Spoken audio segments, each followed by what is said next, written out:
16:04 en toda la República Argentina. Bienvenidos a Volver a lo Nuestro. En la producción de este programa está Florencia Moreno y Fernando Molgaray. En el informativo, Gabriel Olaizola. En la operación técnica, Eduardo Echeverry. En streaming, Nicolás Jansson. En redes, Leandro Altare. Mi nombre es Verónica Massa. Con ustedes el señor Guillermo Moreno. ¿Cómo andas? ¿Todo bien? Bien, muy bien. Le decimos a nuestros invitados que este programa se termina cuando empieza la marcha. Exacto. Y que la marcha empieza cuando entra Chiche. Sí, o un minuto antes. Vamos, ahí vamos. Empieza, sí, no. ¿Por qué? ¿Un minuto antes porque vos das la receta? No, porque entran antes de las 5. No, por ahí empieza la marcha y yo no me levanto hasta las 5 y pico, Perfecto. 5:10. Y le dejo la ficha acá de afiliación a Chiche, pero no. Pero no. Pero de a poquito, por ahí. Viste que está la gente hasta el último momento tiene la posibilidad de andar por la senda del bien. Muy interesante estos días, porque cuando la cosa se empieza a acelerar se pone divertido, ¿eh? Y se pone divertida las noticias, lo que pasa, los análisis empiezan a ser cambiantes. Entonces hoy, gracias por el café, ¿eh? ¿Te dio algo del budín que hizo? Sí, riquísimo. Ah, muy bien. ¿Y esa receta la vas a dar? Si usted quiere. Sí, claro, ¿cómo no? ¿Rápida? Sí. Ah, está. Aparte después En licuadora. ¿Y cuándo lo probamos? Cuando quieran. Bueno, empecé a cortar. Ahí les custodio un pedazo. Sí, se nota que no era así. No, empezá y aparte dale a estos, tienen un hambre también acá, pero están en edad de crecer estos pibes. Bueno, algunos ya están crecidos. Sí, pero No quiero hacer valoraciones, no me corresponde. Crecer, tienen que comer. Ahora vos con un bife comés los dos. Ahora cuando era chico Aparte está difícil hoy, día de paro. Bueno, Algunos vienen caminando. Bueno, eso les hace bien. Vos sabés que la primera cosa interesante, porque bueno, después vamos a encadenar la conversación, es lo que pasó con Rukauf. ¿No? Rukauf. Tipo, yo valoro, hicimos muchos actos en Capital para Rukauf, me lleva algunos años, creo, 10 o 11, pero fue ministro de Trabajo muy joven, fue un compañero, él encabezaba la lista azul y blanca con tacones en la Capital Federal. Y ganaron, le ganaron a Grosso, después ganó Grosso, pero allá en el 83 ganó azul y blanca. Y encabezaba. Entonces, acá siempre tenemos el cariño de haber trabajado con el movimiento obrero, pero empezó a hablar en La Nación Más y a decir cosas tremendas en La Nación. Y bueno, después ya empezó con el tema de Venezuela, él fue canciller. Después de gobernador de la provincia, renuncia y se va de canciller. Y entonces, hoy le preguntan por Madanes, y le dio como para que tenga. Hasta que, lo vamos a invitar, hay que ver si viene. Hasta que le pregunta a la periodista sagaz. Yo te conté que tengo la radio rota, ¿no? En mi auto y que solo puedo escuchar a Tenenbaum, por ejemplo. Y vos sabés lo que es escuchar mientras vas viajando a Tenenbaum. Es una cosa que es tremenda escuchar a Tenenbaum todo el tiempo. Que no puedo cambiar. Y entonces, pero vino después. Y entonces había una piba ahí, bastante sagaz.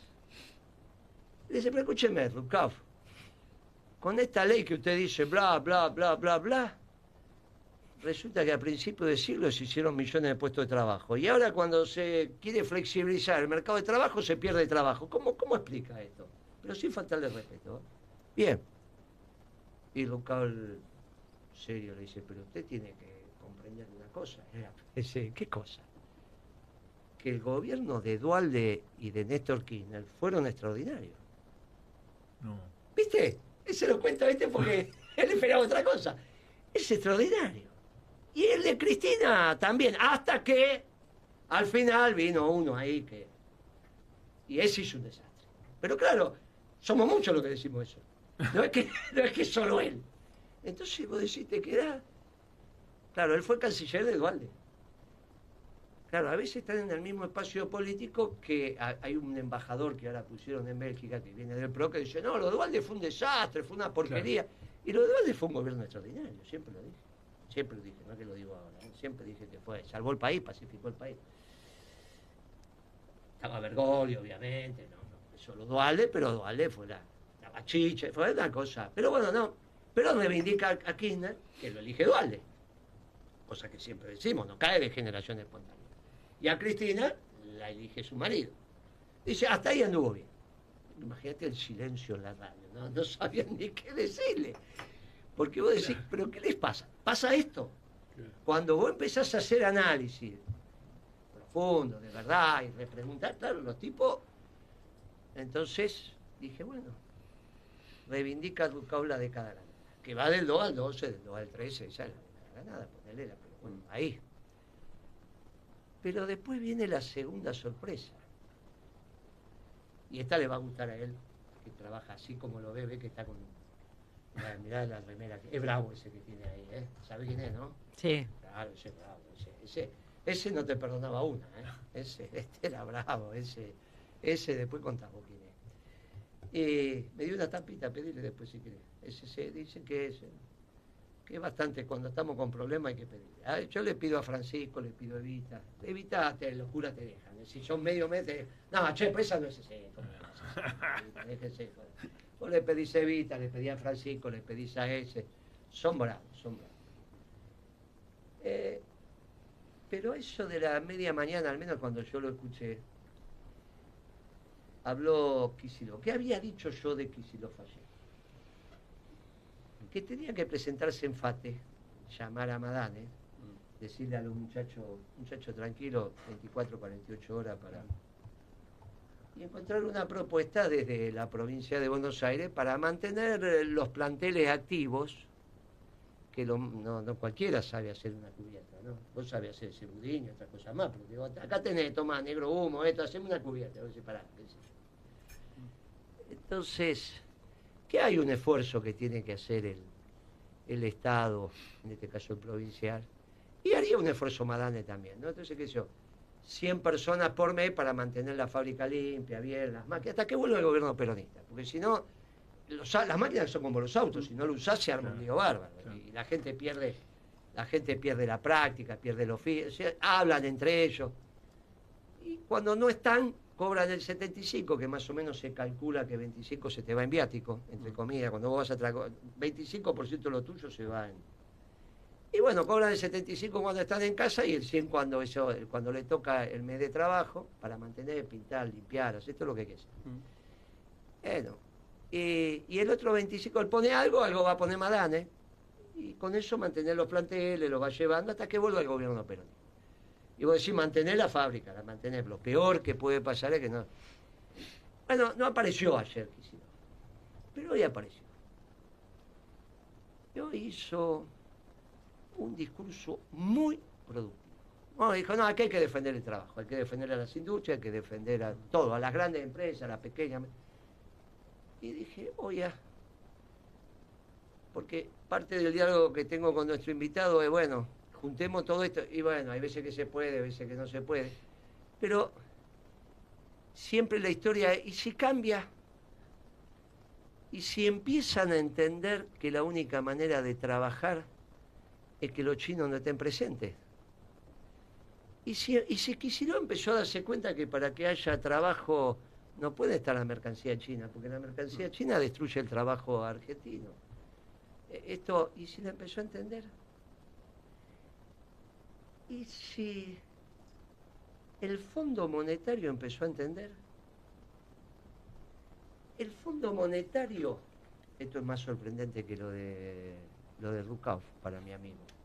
El Fondo Monetario acaba de sacar un comunicado donde dice, China no puede seguir como está. China tiene que cambiar su manera de crecer. Y tiene que crecer por el mercado interno. Tiene que consumir más el pueblo. Claro. Ahorra el 40% del salario, lo ahorra. Claro, cuando vos tenés un pueblo que ahorra el 40% del salario, vos podés emitir, esa plata no genera inflación porque se ahorra, y con eso subsidia. ¿Cuánto dijo el fondo? 4% de su PBI, que es entre 17 y 18 billones, mucho no se sabe. Son 10 billones menos que Estados Unidos, pero es 12 billones más que Japón, o 14 billones más que Japón y Alemania, poner que son la número 2, la número 3, la número 4. O sea que los dos se han cortado. Primero Estados Unidos, después China y después... Rusia tiene 2 billones y pico, igual que Brasil. Pero los subsidios que ellos ponen para que los productos lleguen acá al precio necesario para que FATE cierre la planta, y si FATE baja los precios, ellos te los bajan más, porque es el criterio de depredar el mercado, claro, es todo lo que factura la Argentina, o más, un poquito más. O sea que vos para meter el subsidio en determinados mercados y tenés 700, 600, 700 mil millones de dólares anuales. O sea que con eso, ¿qué es lo que venimos diciendo? Esto no es posible. No es posible, destruye todo China. Todos estos chicos que eran pro-chinos, que con China somos complementarios, no entienden esto, no entienden porque no trabajan. Santoro, por ejemplo, ¿cuándo trabajó en su vida? ¿Qué sabe de remito y factura? Con Kicillof, bueno, trabaja en la política, pero en el sector privado, yo lo hablé con él, me dijo que una vez había abierto justo abrió un bar en el 2001. Y se fundió. Y se fundió. Me dijo, y me di cuenta que me habían fundido porque me sacaron la máquina de café. ¿Qué es lo que pasa en los bares cuando no pagás? Truqui, te sacan la máquina. Bueno, era un pibe, tenía derecho. Y ahora es un funcionario público. Siempre dijimos que es honesto, no tengo ninguna versión de que digan que vive de la plata de otro, está con su... No hace esas cosas que pasan en la monarquía inglesa, que todos están con todo, ¿viste lo que salió hoy? Que el hermano en realidad estaba con la esposa del sobrino, todas esas cosas, es que esto pasó en Francia también. Cuando claro, se arman estos guetos así. Se les atrofia la cabeza. Sí, claro. Y aparte los que salen de ahí ya salen complicados. Claro. Bueno, pero es un tema de los ingleses. Eso dice que a veces es verdad. Yo digo lo que está saliendo ahí, que viste qué sé yo, pasan esas cosas. Pero este pibe no, tiene su familia. No sea cuestión que Kicillof esté pasando para el mundo del trabajo. Y el mundo de la producción y el trabajo no hay otra alternativa, es sin China. Porque con China no hay producción ni trabajo, porque la producción y el trabajo es de ellos, sobre todo donde tiene que estar, que es en la industria. Hoy tuvimos dos sorpresas tremendas en la Argentina, Lukauf y Kicillof, y tenemos una sorpresa en el mundo con este último comunicado del Fondo Monetario diciéndole a China que tiene que crecer por mercado interno. Se estarán haciendo peluca. Pero ¿cómo puede ser? Si eran, no, pero si ellos eran lo del ajuste, y con esto termino. El Fondo Monetario te presta dólar y quiere que le devuelvas dólares. Si vos los dólares los juntás con hiperinflación es tu problema. Por eso cuando hablan del ajuste fiscal y el fondo, en realidad eso es lo que suele proponer el gobierno de acá, y te lo endoso a vos porque total te putean a vos y yo me salvo. Y el fondo no le importa nada. Lo que el fondo necesita es que juntes dólares. Si para juntar dólares estás en hiper, bueno, el problema es tuyo. Si querés juntar dólares, porque yo te presté dólares, devolvemos. Siempre miren al fondo desde el sector externo de la economía. Los progres le achacan el tema fiscal al fondo y el ajuste, y eso desordena la cabeza de todos estos pibes. Piensan mal la economía. Si Kicillof, y ahora es para los progres, los neoliberales ya lo sabemos cómo. ¿Por qué los neoliberales también te plantean el ajuste? Porque ellos son tomadores de bonos. Entonces tenés que tener el superávit fiscal para pagar los bonos. Pero no es porque te lo exija el fondo, ¿eh? El fondo lo que te presta dólares quiere dólares. Lo que te va a exigir es que vos generes dólares. Esto es importante entender la lógica de ello. Ahora le está diciendo a los chinos, che, crezcan por mercado interno, que el pueblo consuma. Uy, qué lío que se le arma a Milei a todo esto en la cabeza. No saben para dónde seguir. Finalmente van a terminar diciendo que la década ganada estaba bien. Y en ese momento es que nosotros tenemos que aprovechar. Con todos los factores de poder, aprovechar. Y hacer un esquema económico que de a poco se vaya transformando en un programa, en un plan, y finalmente en un modelo de país que le sirva a todo el pueblo argentino. No sea cuestión que el peronismo tenía razón, que todas estas doctrinas importadas, sobre todo de Europa, no eran las correctas, que las correctas al final era el peronismo. Mira, Lukauf diciendo que el gobierno de Dualde y de Kirchner fue extraordinario, y Kicillof hablando de trabajo y producción. Habrá empezado el milagro argentino con este paro de la CGT, Vamos a vender, nena, que estamos en el sistema capitalista, presentás a los invitados y después los dejamos hablar. Después de la pausa presentamos a los invitados y ahora nos vamos a una pausita y volvemos con más Volver a lo Nuestro. Toda la información, la opinión, el entretenimiento y la música. AM 1030. Y Lucas Scherer, Orgullo argentino quiero expresar con este... Hoy tenemos a dos invitados que vamos a presentar. Esteban Castro, ex secretario general de la UTEP, bienvenido Esteban. Y Lucas Scherer, periodista, también bienvenido hoy. Gracias, Verónica. El gringo Castro. Gracias por estar, amigo. No, por Vos favor. también, amigo. Gracias por la invitación. Gracias, nos une a todos una, bueno, él no es mucho más joven, pero una trayectoria y amistad de hace muchos años. Hoy es un día particular de paro, y paró, ¿eh? Las ferreterías, muchísimas cerradas, las farmacias, todo. Están enojados, los ferreteros están adentro, están golpeados, pero están enojados. Están enojados, sí. No es que fueron al negocio, no levantaron la persiana, están abriendo un poquito, si pensás algo, pero están enojados. Se demuestra el enojo así, un paro tremendo. Lo hace la CGT, lo hacen los dirigentes, lo hace la gente, lo hace el pueblo trabajador. Porque de repente se armó un clima de paro. Claro. En 2 días, 3 días se armó el clima. Yo hice hoy, como siempre, agarro San Juan, salgo de estacionamiento, agarro San Juan, la 9 de julio, por el centro, la 9 de julio, digamos, no las colectoras, no Bernardo Rigoyen, no Lima, y voy hasta Lilía, que me subo a Lilía. Pasaron 10, 12 colectivos, todos vacíos. 7:30, 8 menos cuarto, lo que tardé, había muchos autos, la gente fue a trabajar en auto, la que fue, o a hacer algo, pero los colectivos vacíos, el pueblo trabajador no está en su trabajo, no está en su trabajo. El paro, agarré después constituyente, después general pasa y no puede ver nada, después todo cerrado. Constituyente, todo cerrado. Sí, sí. Imagínate que constituyente ya es una zona, ya 8 y 10, ponele, ya es una zona de trabajo fuerte. Todo cerrado. Y mi cuadra, que hay varios, todo cerrado, todo el mundo. Los patrones están adentro, pero se entiende que están haciendo alguna cosa, pero está claro cómo fue el día de hoy. Típico paro cuando el pueblo está enojado. Y a mí me parece que esto es al margen de lo que pasa en el Congreso, que si se aprueba, no se aprueba. Así que hoy es ese día donde se nota que las cosas empiezan a crecer desde abajo. ¿Cuál es tu impresión, amigo? Mira, viste, yo tengo miles de compañeros y siempre hay una tensión con la CGT, ¿viste?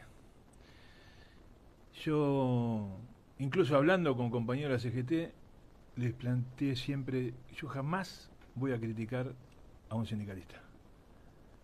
¿Por qué? Porque lo eligen los trabajadores.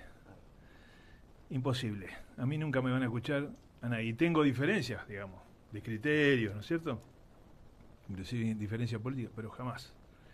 Y una de las cosas que siempre digo es que este debe ser el único país, o está entre los únicos, donde cuando la CGT, bueno, hay que ponerse de acuerdo en un montón de cosas, ¿no? Para decretar un paro, decreta un paro, es paro nacional. Eso no lo puede hacer Brasil, no lo puede hacer Colombia, no lo puede hacer, qué sé yo. Una vez hablé con un compañero de Nicaragua tiene 17 centrales sindicales. ¿Entendés? Y así, o sea, aunque, digamos, se le pegue a la CGT, acá todavía hay un movimiento obrero que tiene peso, que tiene menos peso y que con nosotros tuvo una actitud durante el gobierno de Macri que fue extraordinaria, que fue acompañarnos en la lucha por la ley de emergencia social. Que eso, viste que siempre las luchas la historia las borra, ¿no? Las mete abajo de la alfombra. Hoy nadie sabe quién fue Baldini, digamos, ¿no? Nadie sabe de las grandes luchas. En general no se tienen en cuenta, inclusive los compañeros, muchas veces compañeros que han luchado, no le cuentan sus propias luchas a sus hijos, ¿viste? Porque muchas veces son derrotas. Pero aún en las victorias, ¿y qué pasó? fue una de las primeras veces que el movimiento obrero organizado acompañó a los movimientos populares, por una gran influencia que tuvimos del Papa Francisco, ¿no? Que nos juntó, inclusive nos juntó en el Vaticano, a charlar, a discernir. Y además tenemos algunas cosas en común, como que la mayoría somos católicos, y eso yo creo que también sumó. Y después el proceso con Alberto de vuelta nos distanció, y este proceso se está haciendo, para mí, un esfuerzo más contundente de parte de los movimientos populares por el acercamiento con la CGT que la CGT con los movimientos populares. Sin embargo, Sola, ayer, en su discurso, nombra la economía popular, que ya sé la diferencia que tenemos conceptuales, pero Está bien. en realidad está nombrando a los movimientos populares. Y algo que me impresionó es Maturano. No sé si lo escuchaste, Maturano. Lo escuché. El posicionamiento que él planteó. Bueno, muchachos, esto va a ser así. Ahora son 24 horas, Claro, después sí. pero pueden llegar a ser 48, 72 y puede ser por tiempo. Si sale la ley. Claro, por Él tiempo. da por hecho que salía. Claro, pero puede ser por tiempo indefinido. Con lo cual, te está diciendo un hombre de mucho peso que nunca habló bien de los movimientos populares, siempre habló bastante mal. Por eso te digo,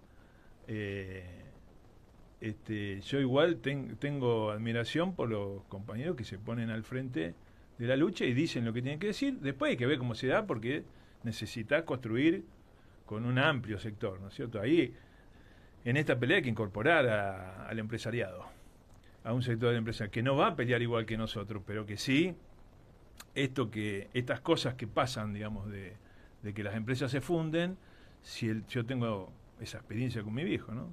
Si vos no tenés relaciones fuertes con el resto de la sociedad, te fundís, te quedás solo, amargado, y te morís, así.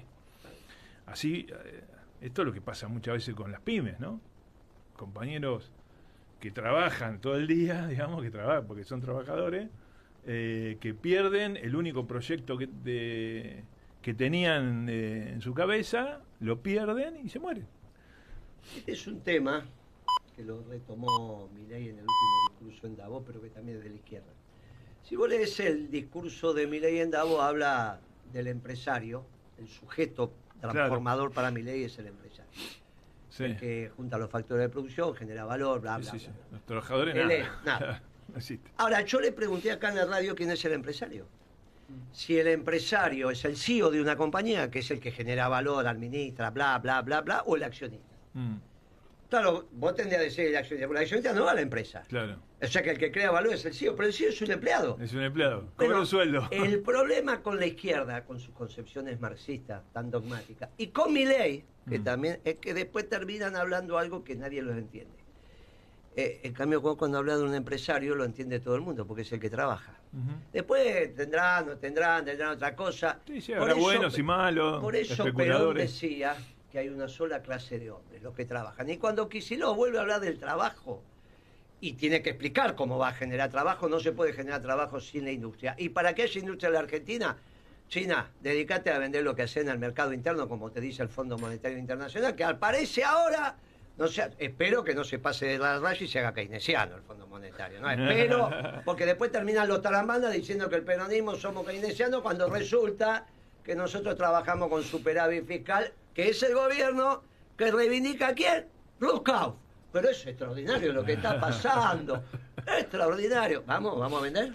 Nos actualizamos a Radio Noticias del Plata en la voz de Gabriel Olaizola. Presenta Maxi Consumo, el supermercado mayorista donde siempre... Que vos empezaste a contar la historia de tu viejo, después te fuiste.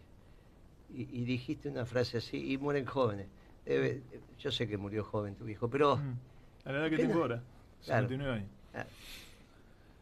Y tu viejo era una pyme. Claro, él fabricaba muebles de oficina. Y tenía De chapa. De chapa. Yo hoy siento el olor a chapa mezclada con aceite y se me cae una lágrima. Así. Desde los 7 años que me llevaba, viste, ponele que me llevaba un sábado.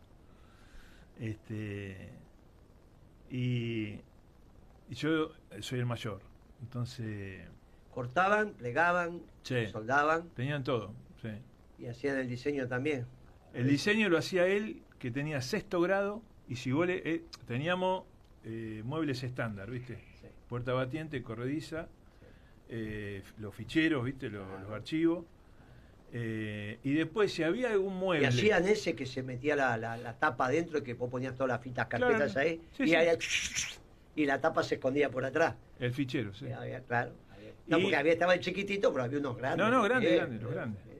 Los grandes, y él había desarrollado una estrategia para que ese cajón sea más largo que el resto. Entonces con eso vendía más, ¿viste? El cajón, no sé cómo carajo hacía, lo diseñaba con su práctica de laburo, ¿no? No es que era un tipo que había estudiado. Pero vos le decías, che, no, quiero un mueble así, y el tipo, a mano alzada, te hacía el planito y después te hacía el mueble. Y mi vieja también, todavía vive, mi vieja, tiene 83 años, una laburadora también, ¿viste? Infernal. Que sostenía la casa, ¿no? Éramos 4 hermanos. Y Hay que darle de comer a esto, nene, una cosa darle todos de comer. grandotes, sí. Y mi... Eso que hiciste vos te lo comen en una sentada en 3 minutos. Sí. Mirá. Y bueno, mi viejo se funde primero se funde en el 80 con Martínez Dios, que era más barato traer un mueble de Brasil que hacerlo acá. Nosotros le compramos la chapa somisa. Bueno, los milicos también vinieron con un plan de gobierno para destruir al capital, ¿no? Un proyecto. Y después en el 89 con la implementación de Alfonsín, y ya eso lo termina de matar. Aparte, en todo ese proceso hicimos todo un laburo para poder reconstruir la fábrica, pero terminamos trabajando en negro, digamos, allá en Merlo, sobre Avenida Argentina, en un taller que nos prestaban, ¿viste? Venía el pintor los sábados o los domingos para pintarnos los muebles, y terminamos haciendo archivos solamente. Y yo era el que lo marcaba, despuntaba y los doblaba, ¿no? Se los dejaba preparado para que mi viejo lo termine. Y bueno, fue todo un proceso de caída que lo termina matando en el 93, ¿no? En el 93, donde ahí tenemos una discusión. Yo estaba en contra de Menem, y mi viejo decía, bueno, pero no queda otra, hijo, porque ¿qué esto? Tuvimos una discusión. Yo no es que me ponía, realmente no es que me ponía a la izquierda, pero sentía que lo que se venía era un desastre en términos laborales. Eso es lo que percibía y que después pasó. Y eso me lleva a ser primero vendedor ambulante, estar en mayor contacto, porque nosotros éramos de clase media, en mayor contacto con los sectores más empobrecidos. Bueno, y después la historia que me lleva a la militancia más barrial que sindical, pero que tenía la cabeza sindical, porque vos sabés que mi viejo era como un patrón, pero que admiraba a Lorenzo Miguel, por ejemplo. Claro. ¿Entendés? Eran esos patrones peronistas que decían, mis empleados tienen que ganar bien, y yo tengo que arreglar para que ganen bien. Y les pagaba bien, ¿viste? Bueno, mi vieja decía, no, por eso se funde, porque le paga bien a los empleados. Es una historia muy linda. Vos sabés que no podía dejar de usar la pilcha de laburo. Claro. Hasta el día de hoy. Claro, era concejal, ¿viste? Muchos años después, e iba con la pilcha de laburo. Increíble, ¿no? Te deja marcado. Así como, bueno, haber dejado eso también me abrió las puertas incluso para entender mucho mejor la política, para vincularme. Pero tuve mucha formación por parte de mi viejo y los amigos en relación al peronismo, ¿no? Eso fue Formación fuerte. del trabajo fundamental. Yo les digo a qué hora hacen las reuniones. Les digo a los muchachos, ¿a qué hora están las reuniones en los distritos? Y si es en horario de trabajo, le digo, es difícil eso, no vayan, hay que trabajar. Ujú. Y después empiezan a hacer las reuniones políticas en hora de trabajo, porque son funcionarios públicos en algún lugar determinado, no trabajan, y después piensan que trabajaron, y no trabajaron. Claro. Y confunden lo que es trabajar. Una cosa es militar, otra cosa es trabajar. Entonces, es un problema. Lo que pasa es que hubo un proceso que, bueno, no nos van a dar el tiempo acá para discutir, para charlar esto, pero hubo un proceso de deterioro, de precarización y deterioro del trabajo y de expulsión sistemática de los trabajadores de los lugares de trabajo, como está generando este gobierno, que es muy complicado, ¿viste? Porque son generaciones después, que no tienen no se levantan a las 6 de la mañana a laburar, que no, toda esa historia te deja marcas. De todas formas, cuando vino el gobierno de Néstor, generaron 5 millones de puestos de trabajo y la gente cumplió, digamos. Fue lo que dijo Ducado. Claro, pero la gente que iba a laburar. O sea, no es que no se puede, pero tenés que tener un proyecto de país que te vaya para ese lado, si no es imposible. Digamos, nosotros remamos contra la corriente. Cuando discutimos el salario social complementario, que es otro tema a discutir, porque los compañeros no llegaban a fin de mes, laburaba, ¿viste? Un vendedor ambulante no llegaba, un cartonero no llegaba. Y vos decís, bueno, yo no quiero que mis compañeros laburen toda la vida de vendedor ambulante. La verdad me gustaría que tuviera su comercio, pero no pasaba. Entonces peleamos por el salario social complementario, acompañados por la CGT. Y esa lucha, digamos, porque los planes sociales no son un invento de los trabajadores y no son un invento de los movimientos populares. Eso los organismos internacionales de crédito, en el tiempo de Menem, cuando se empezaba a quedar mucha gente sin laburo, empezaron a poner los planes sociales, que en la provincia los manejaba Duhalde y los intendentes, ¿no? Y hacían laburo, ganaban $150, me acuerdo, y hacían laburo de, digamos, cortar pasto, digamos, ese tipo de laburo. Bueno, nosotros nunca quisimos eso. Siempre, los peronistas siempre quisimos pleno empleo en la Argentina. Y además cuando vinieron los milicos, en el 76, yo tenía 8 años. Pero en mi cabeza nunca había visto un vecino que no laburara. Claro. Nunca. Que no quería laburar, por ahí tenía un vicio, ¿viste? Bueno, se dedicaba a levantar la no había vecino que no fuera a laburar. Si no te explicaban de qué vivían, que hacía quiniela o hacía algún altaburito, y tu vieja te dice, después lo vas a entender. Sí. Pero todos, aparte del que levantaba quiniela, estaba todo el día en la calle, caminando de acá para allá, yendo. ¿Vos lo distinguías los que levantan quiniela? No, pero no sabés. Vos sabés que hay un antecedente de eso. Yo estuve ayer cenando, estuvimos con Pichetto y otro, estuvo Bielsa también, comiendo en una mesa de los que no son exactamente el círculo rojo, pero bueno, están tan cerquita. Al menos el círculo rojo que yo digo que, ¿no? Que son la Sociedad Durac, Clarín, Roca, Madane, Aceitera General de esa y Arco, digamos, son los después los demás, ¿no? Que los petroleros, que los banqueros, no es eso. No, con eso no, pero muy cerquita.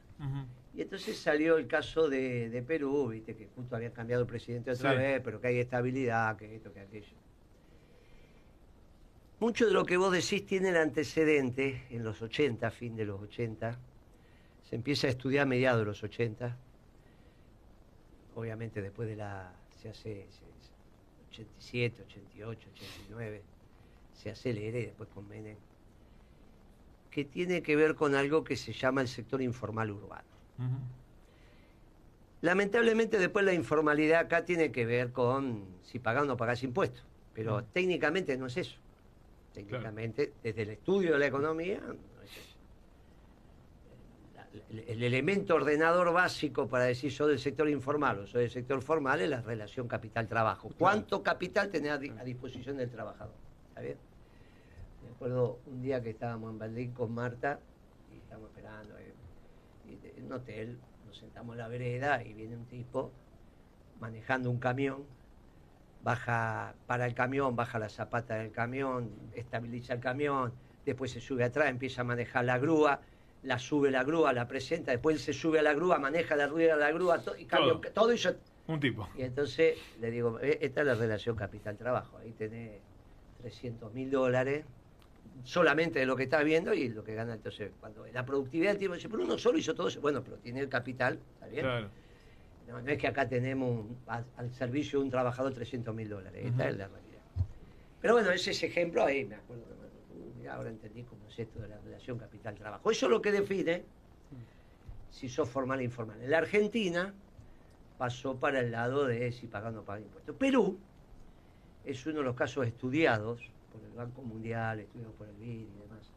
El primer libro que tengo tiene que ver con eso, lo hice ayudando, soy el asistente de Rothman, de Alejandro Rothman. Estudiamos ese tema en la Argentina, y el que se había popularizado era en Perú, y llegaron a la conclusión, que es lo que dije ayer en la mesa, cuando sacaron el caso peruano. Ustedes están hablando de la costa de Perú, pero no están hablando del Alto del Perú. En el Alto del Perú hay otra economía que también funciona, ¿eh? Pero la suma de dos pobres es de otro pobre.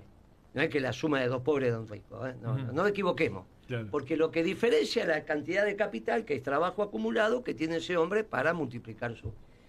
Claro, ¿cómo es eso? Ahí empezamos. En la Argentina llegó eso también. Pero en la Argentina no hay dos circuitos económicos. Hay uno solo.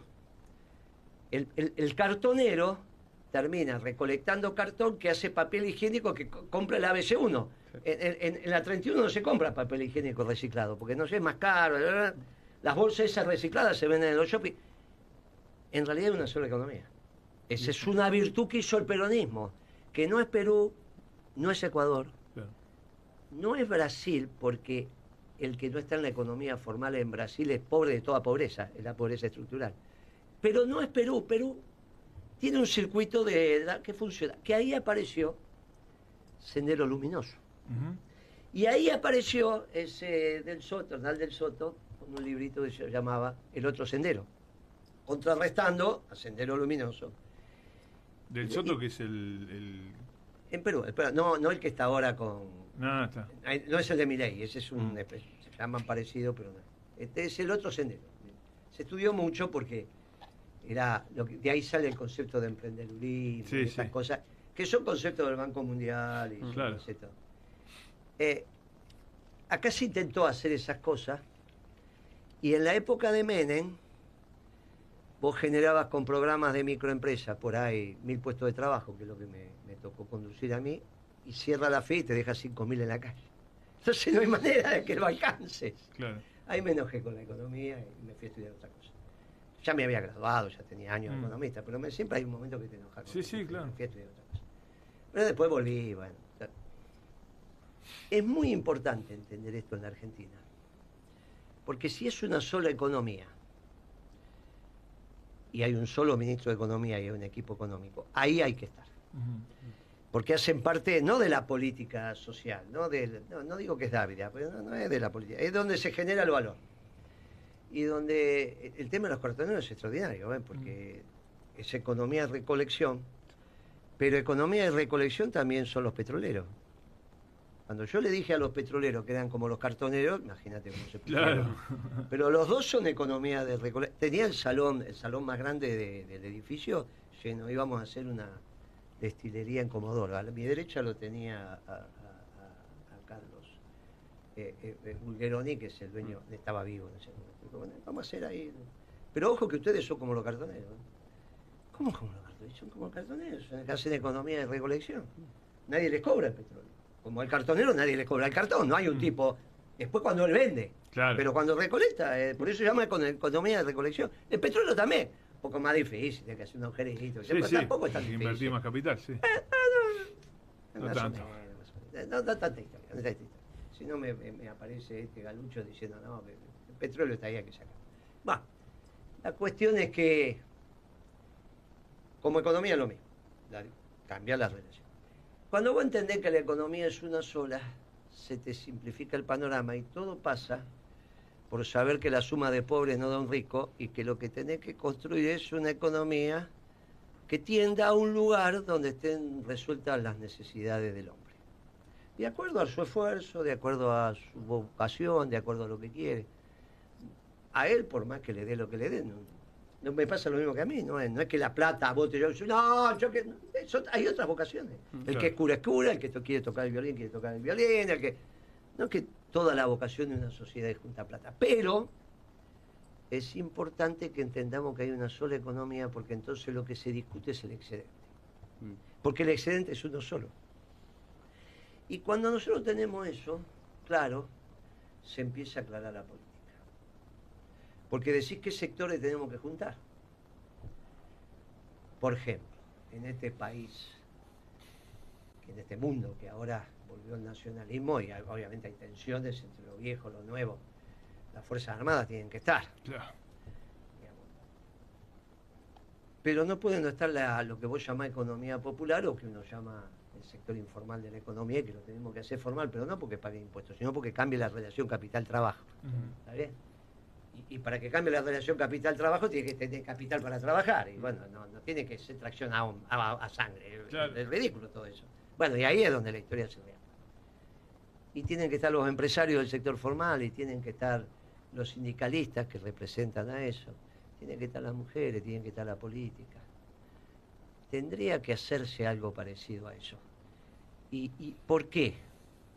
Y porque a mí me parece que empezamos a definir al menos los garabatos, que no es escribir un libro, el libro está escrito, los garabatos del proyecto de país. Claro. Madanes entendía esto, ¿eh? Capaz que vos no lo hablaste nunca, yo sí. No, con Madanes no. Yo sí. Madanes entendía esto. Después digan lo que quieran, obviamente desarrollista, viene de otra historia. Sí, sí. Parece un pibe, pero porque come ensalada todos los días, qué sé yo, esas cosas que comen, viste, que las cortan chiquititas, que no sé cómo comen. ¿Y vos por qué estás así siempre que parece? Tiene, no sé cuántos tiene, pero es bastante más grande que nosotros.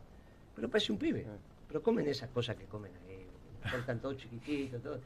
Y vive ensalada el tipo. Y bueno, así va a vivir 200 años. No sé para qué quiere vivir 200 años, pero Madanes lo entendía eso. Me ha tocado hablarlo más de una vez. ¿Y cómo hacemos? Porque él venía aparte, ¿no? Estos tipos que arrancan de abajo.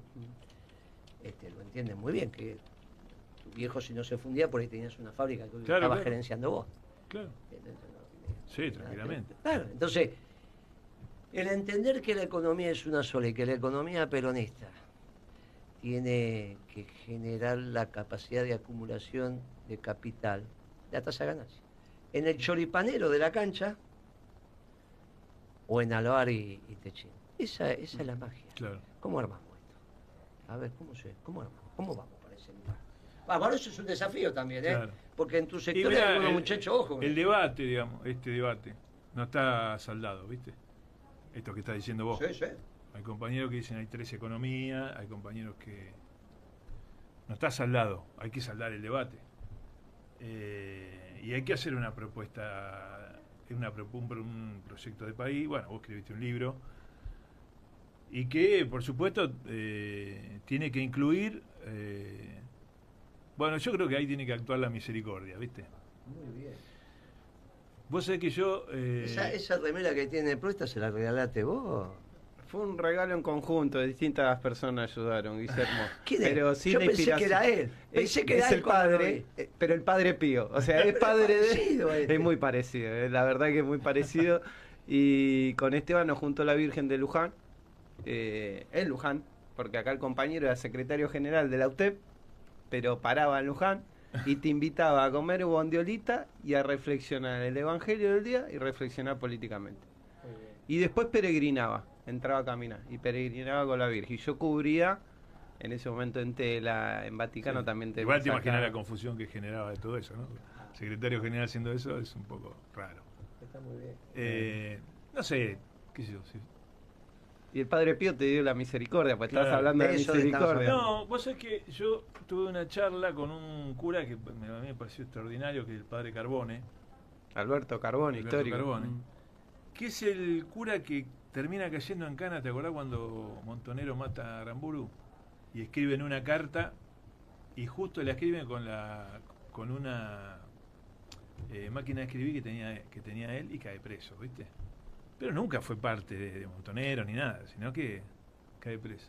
Pero un sabio el tipo, 97 años tenía. Y un día, bueno, voy a escucharlo hablar. En realidad había que hablar sobre los sacerdotes del tercer mundo, ¿no? Una cosa así. Hablaron algunos sobre el tercer mundo. Él habló todo desde Adán y Eva hasta todo de la iglesia, ¿viste? Y en un momento tira el tema de la misericordia, y yo justo me había tenido que ir. Y me cuenta un compañero que dijo: la misericordia es una acción política que atenta directamente contra aquel que quiere acumular todo, digamos, ¿no? Es decir, si yo tengo una diferencia con con Luca, con vos, qué sé yo. Y en algún momento no tengo misericordia. Los que quieren, los chinos, por ejemplo, se van a beneficiar de eso. ¿Entendés? Porque no vamos a ser nunca amigos y van a seguir los chinos vendiéndote lo que ellos producen para romperte la producción en la Argentina. Digo los chinos como pueden ser los demócratas yanquis, No, también, una serie de globalismos es un ejemplo. que están dando vuelta. A mí me parece que la acción misericordiosa es un tema que no se toca en política, que sino que muchas veces se actúa, pero no se toca, y que tenemos que sentarnos con aquello que tuvimos diferencia. Repetí la definición, que es extraordinaria. Es una acción política que atenta directamente contra aquel que quiere acumularlo todo, ¿no? Bueno, ese cura era un 97 años. Un día le pregunté también... Porque es la misericordia ofensiva, no es la defensiva. Uno siempre la entiende como defensiva. Claro. Bueno, a mí me toca. Y él dice, no, vos sos misericordioso cuando le explicás a él que no puede tener todo, y por eso dices una acción, Claro, una acción sobre política. el otro. Extraordinaria como definición. No es frenemos a Milei. No, termina. Vamos, no es frenar a Milei. Vamos por Milei, vamos a cambiar esta situación. Con una actitud que no es la de Milei. Milei, pobrecito, no tiene grado de misericordia porque indudablemente debe haber tenido una vida muy miserable, qué sé yo, no sé. O nunca reflexionó, tuvo la capacidad de discernir sobre lo importante que es que el pueblo te quiera, ¿viste? Que con tus acciones, no que el pueblo te odie.